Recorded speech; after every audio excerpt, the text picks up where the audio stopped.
আমরা দাবি করেছি জুলাই সনদের আইনি ভিত্তি দিয়ে তার ভিত্তিতে আগামী নির্বাচন। রাহমাতুল্লাহি ওয়া বারাকাতুহু। আলহামদুলিল্লাহি রাব্বিল আলামিন। সালাতু ওয়াসসালামু আলা সাইয়্যিদিল মুরসালিন ওয়া আলা আলিহি ওয়া সাহবিহি আজমাইন। বাংলাদেশ জামাত ইসলামীর উদ্যোগে গত 15ই সেপ্টেম্বর সাংবাদিক সম্মেলনে ঘোষিত 3 দিনব্যাপী কর্মসূচির প্রথম কর্মসূচি ঢাকা মহানগরীর উদ্যোগে আজকের এই বাইতুল মোকাররমের দক্ষিণ গেটের বিশাল জনসমাবেশের সংগ্রামী সভাপতি, ঢাকা মহানগরী দক্ষিণের সংগ্রামী আমির জননেতা নুরুল ইসলাম বুলবুল। আপনারা দেখতে পাচ্ছেন আমাদের সভা মঞ্চে উপস্থিত আছেন জামাত ইসলামীর সম্মানিত কেন্দ্রীয় নেতৃবৃন্দ, ঢাকা মহানগরী নেতৃবৃন্দ, সাংবাদিক বন্ধুগণ। রাজধানী ঢাকার প্রাণ কেন্দ্রে আজকের এই বিশাল সমাবেশে সমবেত আমার প্রিয় দেশবাসী ভাই ও বোনেরা, আজকের কর্মসূচিতে যেহেতু বিক্ষোভ মিছিল আছে, তার পূর্বের এই সমাবেশ অতি সংক্ষেপে আমরা 2-4টি কথা আপনাদের খেদমতে পেশ করছি। আমাদের নেতৃবৃন্দের কাছে আপনারা শুনেছেন দেশের রাজনীতি একটি স্বচ্ছ গ্রহণযোগ্য নির্বাচনের দিকে এগিয়ে যাওয়ার লক্ষ্যে দেশবাসীর যে আকাঙ্ক্ষা, জামাত ইসলামী সেই প্রচেষ্টায় প্রাণবন্তকর প্রচেষ্টা চালিয়ে যাচ্ছে।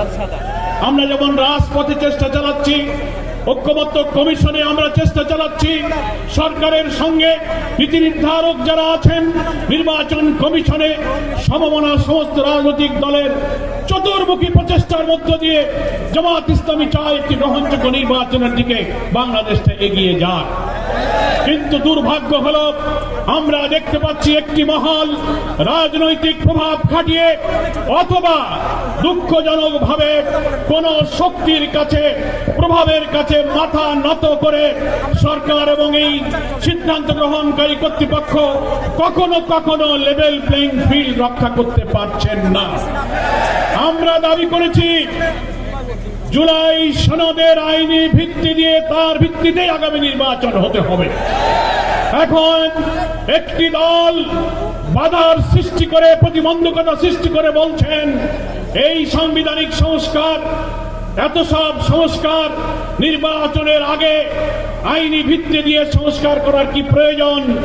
পরের সরকার আসবে, সেই নির্বাচিত সরকার যে সংবিধান সংস্কার করবে তার তফসিলে তারাই এই সব বিধানগুলো সম্পৃক্ত সংযুক্ত করবে। এটা হচ্ছে গণ আকাঙ্ক্ষার সাথে বিরোধিতা।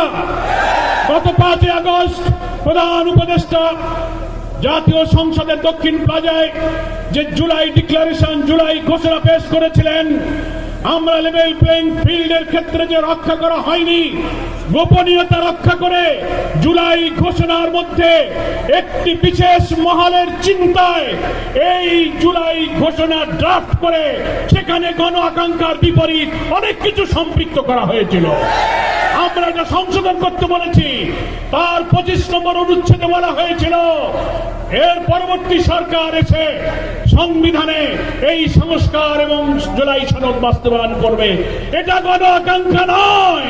আমরা বলেছি এই ইলেকশনের আগেই আইনি ভিত্তি দিতে হবে এবং এই 84টি সাংবিধানিক এবং রাজনৈতিক নানান সংস্কার আমরা যে ঐক্যমত্য পোষণ করেছি, আরো 20টির মধ্যে প্রায় 8টি নোট অফ ডিসেন্ট যারা দিয়েছেন, বাকিটি আমরা একমত হয়েছি এই সংস্কারের বিষয়গুলোকে জুলাই সনদে অন্তর্ভুক্ত করে এটাকে কনস্টিটিউশন অর্ডার, সংবিধান আদেশ দিয়ে এবং গণভোটের মাধ্যমে নির্বাচনের আগেই আইনি ভিত্তি দিতে হবে। তা না হলে দেশ একটি মহা দুর্যোগের দিকে পড়ে যেতে পারে। আমি প্রধান উপদেষ্টার কাছে বিনয়ের সাথে নিবেদন করে দিও, আপনি এই দক্ষিণ প্লাজা জাতীয় সংসদে জুলাই ঘোষণার দিনও লিখিত অঙ্গীকার করেছেন যে আমরা বিদ্যমান রাষ্ট্র কাঠামোকে সব জায়গায় সংস্কার করব। কই আজকে যারা বলছেন নির্বাচিত পরের সরকার এসে সেটা সংস্কার করবে। তার অর্থ হলো এই দলেরই বড় স্থায়ী কমিটির নেতারা বক্তৃতায় বলছেন, এখন আপনারা যত আইন সংস্কার করেন, যত কিছু বানান না কেন, আমরা ক্ষমতায় গিয়ে তা মুছে দেব। এখনই তাই যদি বলতে পারে, তো আগামীতে কারা ক্ষমতায় যাবে আমরা জানি না, কিন্তু তাদের ইচ্ছার মধ্যে কিন্তু দুরভিসন্ধি আছে। তাই এখন যেহেতু অন্তর্বর্তীকালীন একটি নির্দলীয় সরকার, এটাই হচ্ছে জুলাই সনদের একটা জাতীয় ভিত্তি, সাংবিধানিক ভিত্তি, আইনি ভিত্তি দেওয়ার সবচেয়ে উপযুক্ত নিরাপদ সময়। সেজন্য কোনো তালবাহানা না করে আমরা ঐক্যমত্য কমিশনকে এবং সরকারকে, যেহেতু সরকার প্রধানই হচ্ছে ঐক্যমত্য কমিশনের প্রধান, আপনি সকলকে ডাকুন। কোন সংকট তৈরি না করে আপনি কনস্টিটিউশন অর্ডারের মধ্য দিয়ে, একটা রেফারেন্ডামের মধ্য দিয়ে, এখনো সময় আছে, আপনি ইলেকশন এই সনদের ভিত্তিতে নির্বাচন করুন। কেউ কেউ বলছেন না এটা করা যাবে না। অনেক সাংবিধানিক মেজর ইস্যুতে যে ভিন্ন মতগুলো রয়েছে, আমরা প্রস্তাবে ঐক্যমত্য কমিশনে বলেছেন প্রধানমন্ত্রী পরপর 2 বার ক্ষমতায় থাকতে পারবে না, জুডিশিয়ারিতে প্রধানমন্ত্রীর ইচ্ছায় নিয়োগ হবে না, সাংবিধানিক পদগুলোতে নিয়োগ হবে না, সেপারেট অ্যাপয়েন্টিং অথরিটি হবে। এই সংস্কার যদি এখন না হয়, প্রেসিডেন্ট প্রধানমন্ত্রীর ক্ষমতার ভারসাম্যগুলো ঠিক করার জন্য যত সংস্কার এত 2 মাসে আমরা করলাম, তা যদি ইলেকশনের আগে না হয়, বিদ্যমান রাষ্ট্র কাঠামোতে যদি আবার নির্বাচন হয়, তাহলে এই কাঠামোতে আরেকটি ফ্যাসিবাদের জন্ম হবে। এই বিদ্যমান কাঠামোয় নির্বাচন হলে আরেকটি হাসিনার জন্ম হবে। বাংলার মানুষ আর ফ্যাসিবাদ জন্ম হতে দেবে না।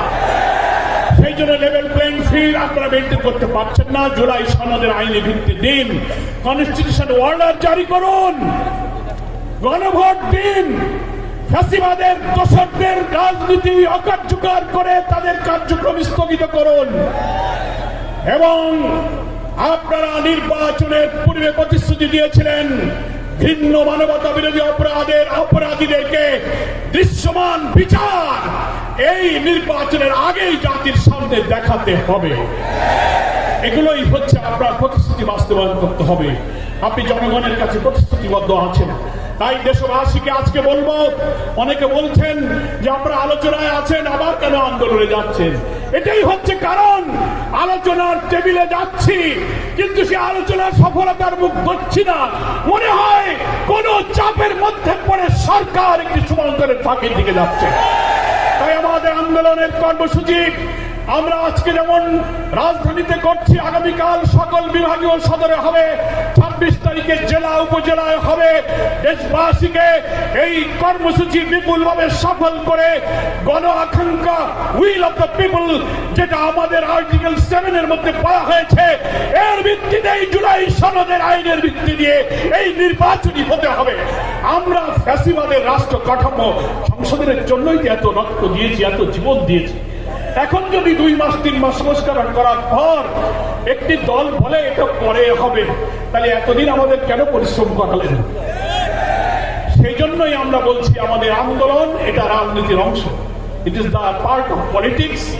আমাদের আন্দোলন জনগণের আকাঙ্ক্ষা তুলে ধরার জন্য, আমরা আলোচনার টেবিলে নিষ্পত্তি হওয়ার জন্য আশাবাদী। আমরা নিরাশ নই। দাবি পিআর মানতে হবে। 70% লোক সার্ভেতে বলেছে পিআরের পক্ষে। কমিশনে 31টি দলের 25টি দল পিআরের পক্ষে। আপনারা বলছেন পিআর খায় না, মাথায় দেয়। আপনারা বলছেন যে দেশের লোকেরা ভোট ইভিএম বোঝে না, তারা পিআরও বোঝে না।